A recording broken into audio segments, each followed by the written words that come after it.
Just an announcement. If you have used up your group meetings and still have a question you want to ask before the 2 days, or 1.5, 1 3/4 days that I take off, and there's room in this afternoon's meeting, it's okay to enter yourself and come down.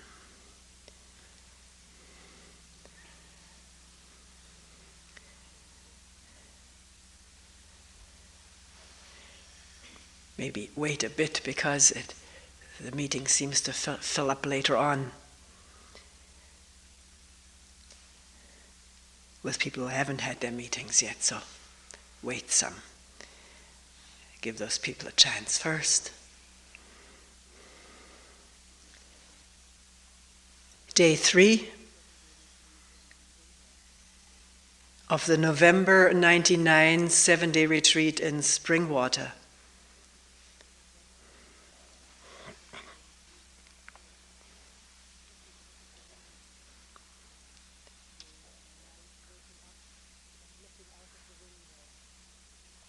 During the night, waking up and looking out of the window.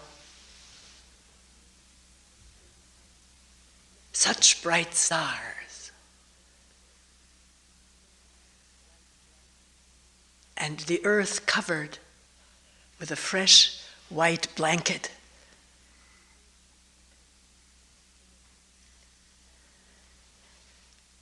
One wants to say, of innocence.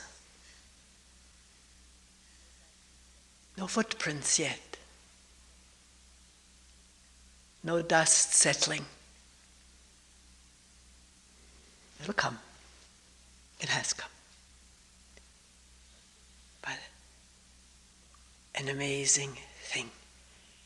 Everything covered over freshly. Like turning over a new leaf.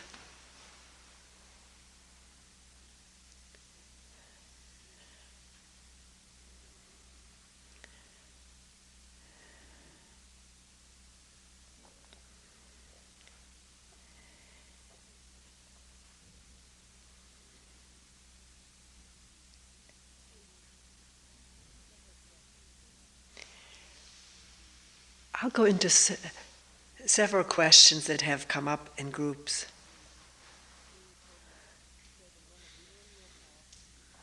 One being, you, Toni, said in one of the earlier talks,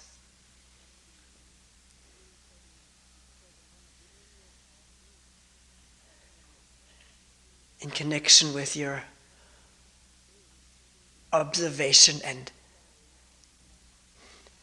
experiencing of thoughts creating memories, or thoughts being triggered by memories, by objects, and those memories triggering pain and sorrow, maybe tears.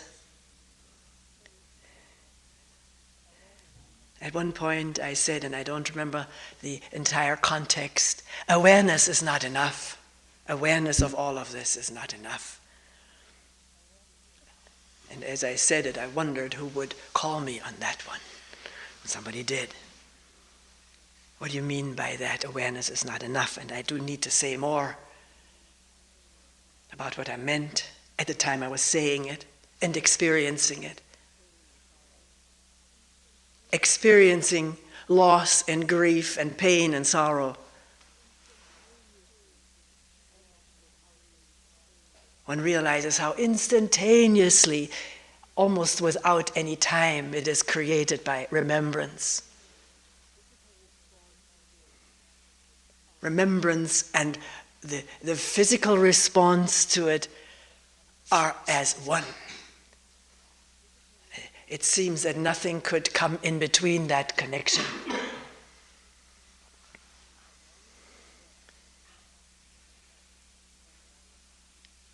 Awareness was there of all of that,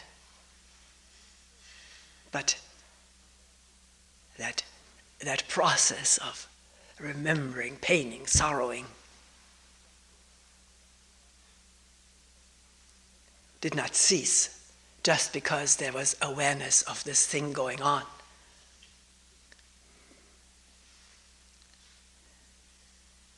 And that's all right. Awareness shows us what we are, how we function, in joy and grief, in pain and pleasure. How these instantaneous connections establish themselves with no one doing it. There is no me that is, I remember and then I feel this. This is verbiage. This is ex post facto description. In observing it, there is no I in there. That's just what has been described. No one doing it. And the astonishing power of it. The power to flow along with this stuff. At times feel inundated by it. And yet there's awareness of it. So,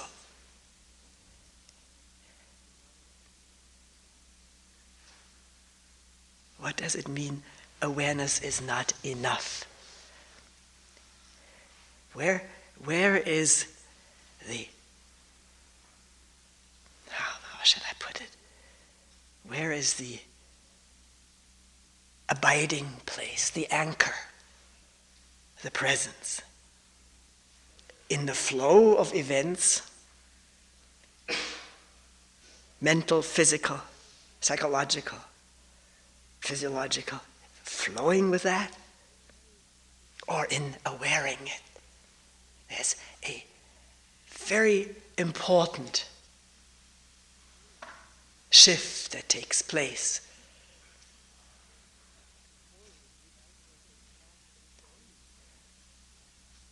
When the mooring, the anchoring is not in going with it.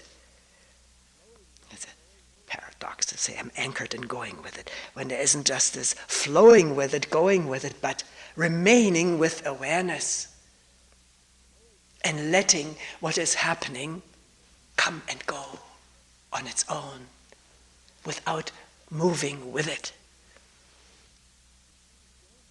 And it's for each one of us to find that stillness, that immovability of awareness, unchangeability, in which change happens, in which thoughts and feelings and emotions and pains and sorrows and joys come and go, and are allowed to come and go without judgmental interference. Because the presence is the awareing, which is understood, felt, seen to be immovable, unchangeable.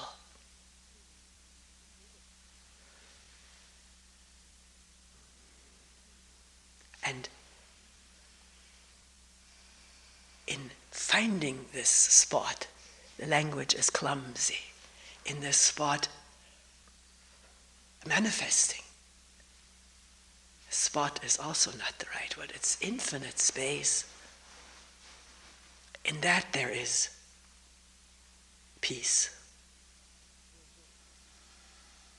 Absence of conflict, absence of resistance, or opposition, or fight, or striving. Absence of wanting or fearing.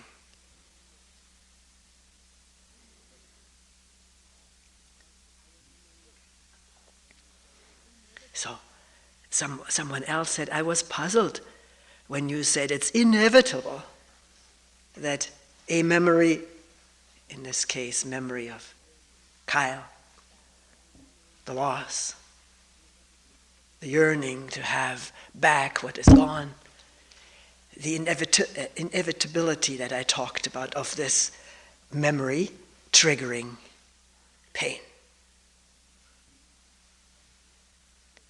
sorrow, tears. It's inevitable as long as there isn't this presence. The fully, I'll use that word known carefully. It's not intellectual knowing. The fully known presence of immovable awareness. When that's not manifesting, when that's not there, then there is inevitably connection with all its consequences, pleasure and pain. But when there is this present awareness without motion, a memory which can be evoked right now, it does not trigger a physical convulsion or reaction. That's the amazing finding. In years gone by, I've called it that awareness short circuits the deeply established conditioned circuits of our body-mind. They can be short-circuited. Not by the awareness I talked about before, where there's just witnessing, if you will, of all that's going on in our daily lives.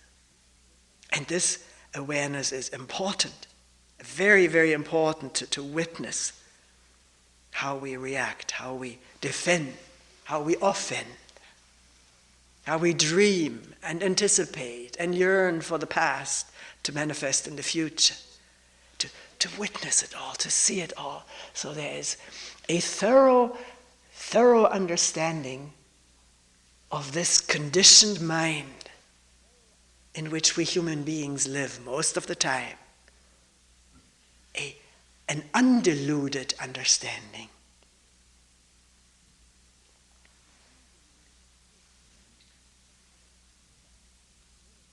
We cannot seek that other spot I was talking about. It manifests on its own. But we can learn infinitely about the conditioned way of being. And this is what we've often said is the essence of meditation. On the one hand, to thoroughly be intimate with the conditioned mind. Here as well as there, in ourselves as well as others, it's the same, more or less the same conditioned mind. The contents vary. But the conditioning, to commit to memory, to live in imagery and memory and dream and fantasy rather than in what is going on right now, is so universal. It is the function of the brain to establish imagery so it can partly kid itself that it has knowledge and security about danger and pleasure. At times it's more accurate, at other times it's totally off the mark. Because what is fantasized and imaged about ourselves and other human beings may have no base in reality. It's all dream work. The terrorists and the nationalists and I don't have to name it all these different nationalities, ethnic groups, racial groups, different gender preferences. And living in these ideas and reacting to them, and not to the human beings that we all are, with a thoroughly conditioned body-mind, which is explorable, awareable, and can maybe even be short-circuited in its reactiveness. by a presence that defies all descriptions.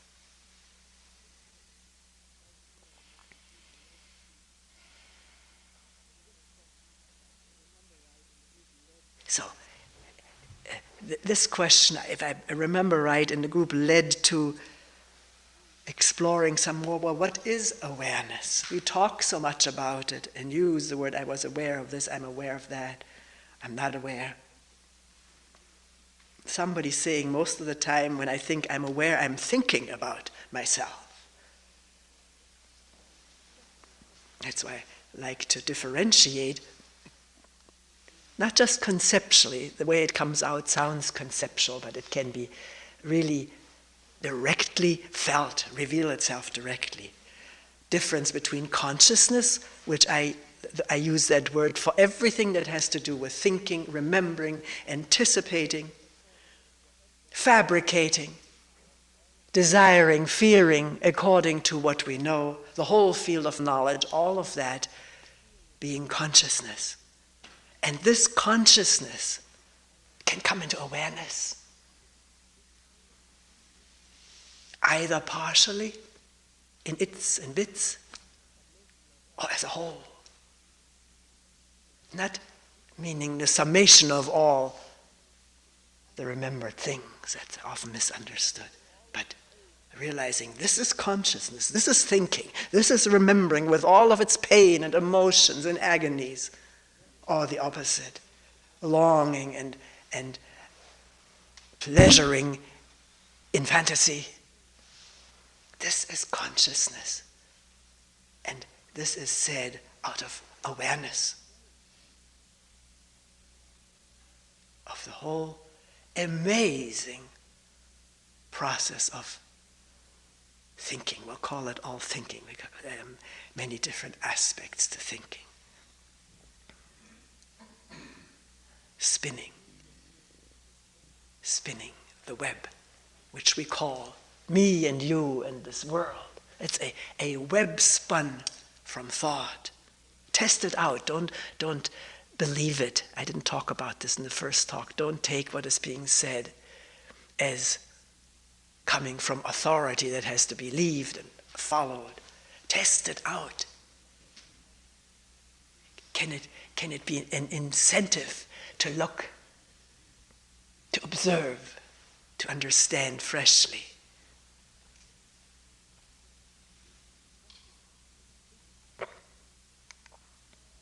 So, consciousness is thinking about myself, and is thinking about glimpses. Awareness actually is always there, like the sun behind the clouds, and a little bit of an opening of the clouds, and there it shines and sparkles and reveals. So, something for an instant is revealed about ourselves, how we reacted, but thought takes it over, lock, stock, and barrel, and makes another chapter in the story, another picture in the collected volumes that I call my life.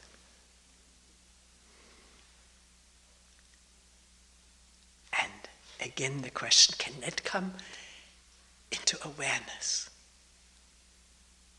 If somebody says, most of the time I'm thinking about myself, is this just a thought, or is there some awareness behind it of thinking and the connections that thinking establishes? We've had it twice in groups manifesting with people who would remember something hurtful. It happened 2 different afternoons, or I don't know what time of day. And the pain of the memory, which I think both people said couldn't just have been this remembered thing. There must be more feeding into this pain. And that's true. The brain is a totally interconnected, whatever part of the brain we are using. There are large parts which lie fallow. Totally interconnected associations. And not just thoughts with each other, but with the feelings that were going on at the time or have accumulated since. One person said, I didn't even feel angry or pained at the time, but once my friends talked to me about this or had their reactions, then I started catching fire. But even that isn't the whole thing. We've been hurt, we've experienced humiliation, hurt, slight, not intentionally meted out by parents or elders or siblings, not necessarily intentionally. And what is intention anyways? Where does it come from? But it happens. As parents, as mothers, fathers, how much are we there for our kids, or feel them as an annoyance, imposing on us, taking our time away?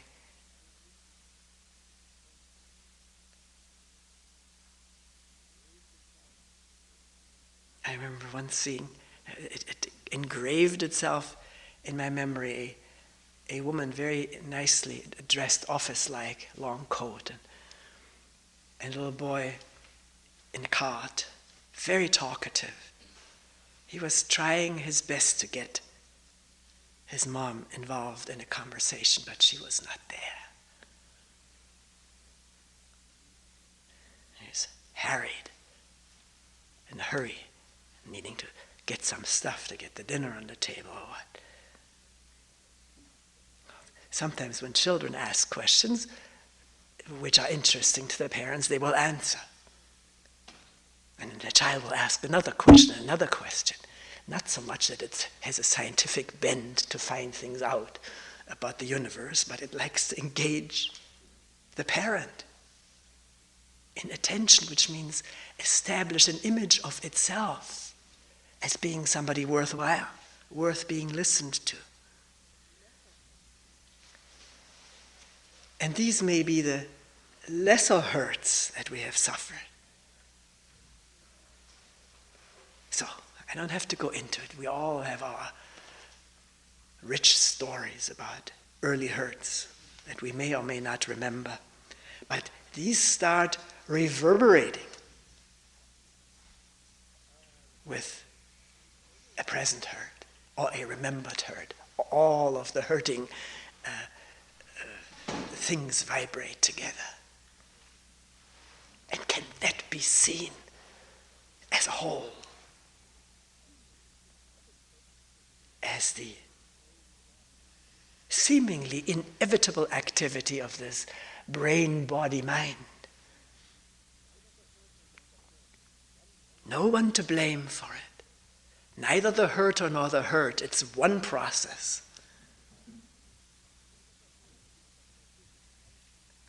of coming from the totality of the accumulated past manifesting in the present.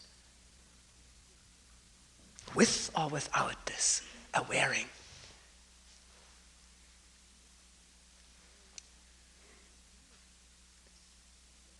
When awareing takes place, it's like the sun coming through the clouds.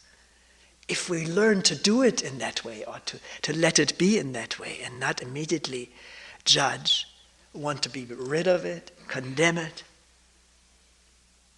wish we were someplace else or somebody else, to just let it unfold and reveal itself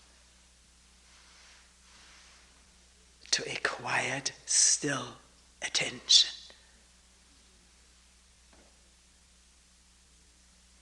And here, let me say something that also comes up frequently.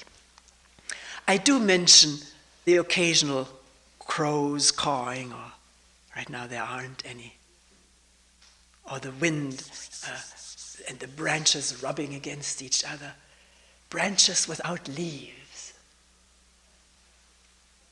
or the footsteps on the gravel as we walk, or on the squishy snow, sound of the water flowing over the rocks. But, or the breathing. Breathing may be mentioned most frequently to come back out of fantasy to listening. But not to make an effort to hear the breathing or to hear the rock, the water splattering over the rocks. I have to hear the crow. I must listen to the trees and the wind. True awareness isn't like that. It just allows things to be heard and seen as they come and go. There's no need to make an effort that becomes a divisive affair, me and my task, me and what I hear or don't hear as well as others do. All the complications of the conditioned, educated mind. So remember, next time you feel your body efforting, because it's not just mental, it's also physical. I've got to get a hold of this sound. Feel that effort and find out that it's unnecessary. The sound is there. Awareness is there when it's not overlaid with effort.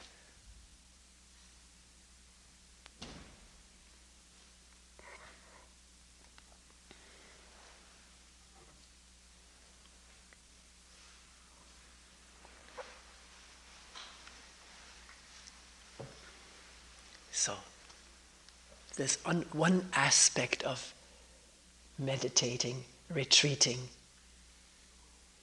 or with less fancy words, living our daily life. There's one aspect to come directly in touch with what is in ourselves and each other and around us. Maybe cutting through all the verbiage and imagery. But first of all, seeing how we are entangled in verbiage, in imagery, in fantasy, to become aware of that fact. Awareness has its own wise action combined with love and compassion.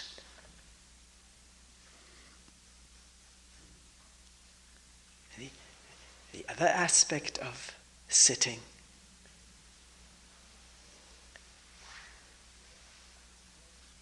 is to come in touch with stillness that doesn't move, awareness that doesn't judge, that needs nothing. It needs no objects. Sometimes people ask that, would I be aware if there was nothing to be aware of? Yes.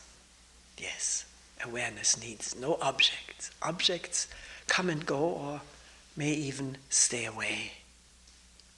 It doesn't matter. What matters is presence, awareness.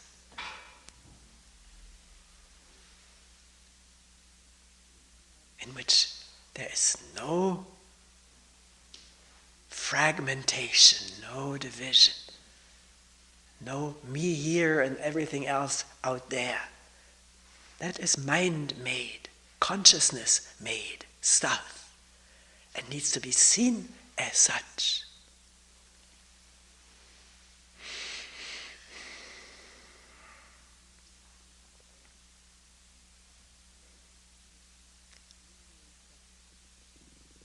So that may answer lingering questions in people's minds.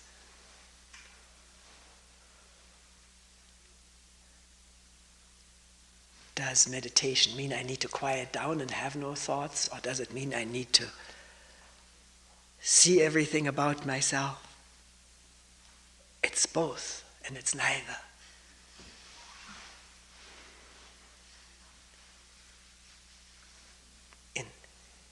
In seeing the hills and valleys shrouded in fog or lit up by the sun,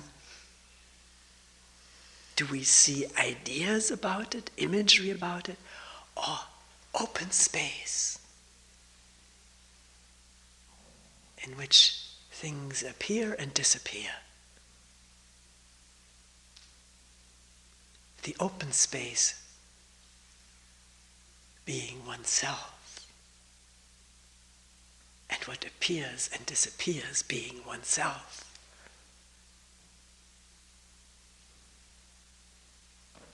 No division.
We will end here for today.